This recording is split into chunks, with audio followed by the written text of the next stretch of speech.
Hi, I'm Ginny Chadwick, and I'm running for First Ward City Council. And I have lived in the First Ward for over 10 years in a house on Alexander Avenue. Helped Fred Schmidt with his campaign, helped Paul Sturts with his campaign, and really wanted a strong voice for the First Ward. And I came here in 1995 to get my undergraduate degree and ended up staying. Worked for Landmark Bank for several years and then stayed home with my kids for 8 years. I have 2 girls, Aubrielle and Savannah, and they're 14 and 11. And I'm currently getting my master's degree in public health and journalism. And I don't know what else to say. You mentioned that you served as First Ward Councilman Fred Schmidt, who is stepping down from his seat after one term there with the Columbia City Council. You'd mentioned that you had served as his campaign treasurer or worked for his campaign. What do you see as differences between yourself and Councilman Schmidt? How do you feel that you will do the job differently than he has done over the last 3 years? Yeah, so Councilman Schmidt ran for office while he was running a business, and I think that he felt that he didn't have enough time to do it, and I think that's a question that many people say. Does any of the candidates truly have enough time to do what the position entails? It's, virtually a volunteer position for the city. They'll be paid a stipend starting when the new city councilman takes term. But as far as what the biggest difference between Councilman Schmidt and myself is, I'm a woman, I'm a mother, I'm a single mother, I'm a low-income mother. So we are different in many ways. He's an affluent white man. So there's never going to be a way to compare ourselves, and no two people are politically the same anyway. I think that I consider myself a little bit more progressive than Fred is in the way that, in a Democrat versus Republican way, but the city council is a nonpartisan position. So my strength is that I'm really good at communicating with people, and I think that people see that already and that they'll continue to see.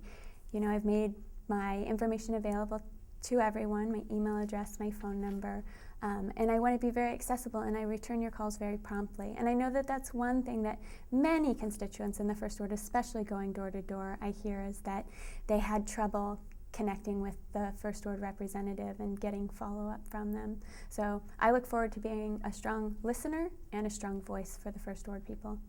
In those conversations that you've had with Councilman Schmidt's constituents, what 2 or 3 issues really seem to be sort of oft repeated when you were connecting with them? Sure, yeah, I'm currently going door to door, connecting with people, and you hear a lot of the same issues from people repeated. Public transit is an important issue for the people in the First Ward. They need a strong public transit system because we utilize it. And right now it's hard to utilize because it doesn't run very frequently. And I know that we're expanding that, but I've said multiple times that we need to continue to work to expand that, especially for the lowest income residents of our community, which is the First Ward.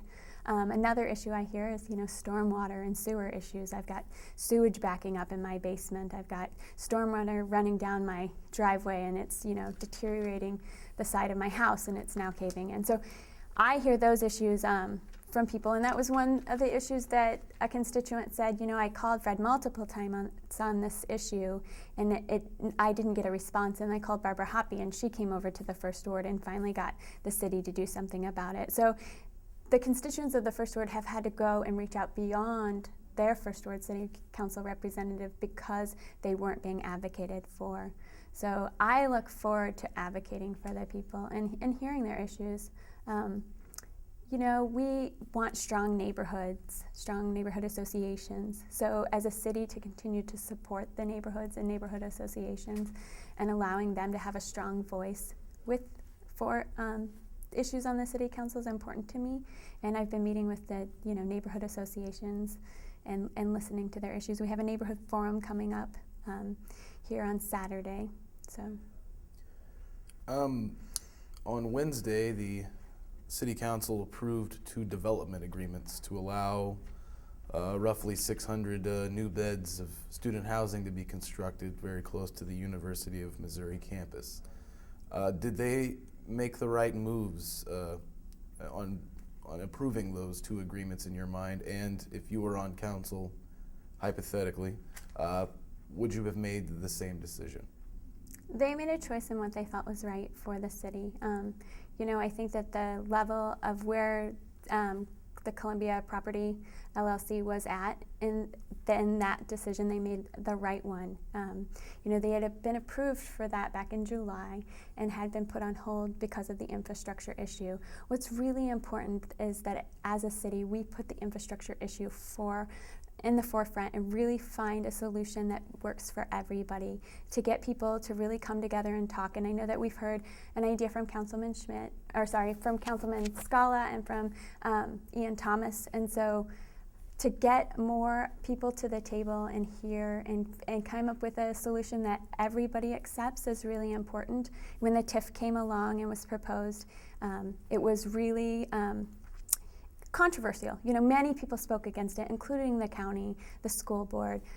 The way that it was proposed in the process was off-putting to many people. And so it's important that we gain support for the way that we're going to move forward. And there's been many suggestions, and I am listening and hearing all those, and we need to put the infrastructure, as a priority. And then also, Clarion right now is looking at our codes and zoning, especially for the downtown, and there's been a call for that to be, pushed forward as a priority. So I agree with that. I will continue to advocate that we move quickly and promptly change or revise those codes and zoning so that we can continue to grow as a downtown.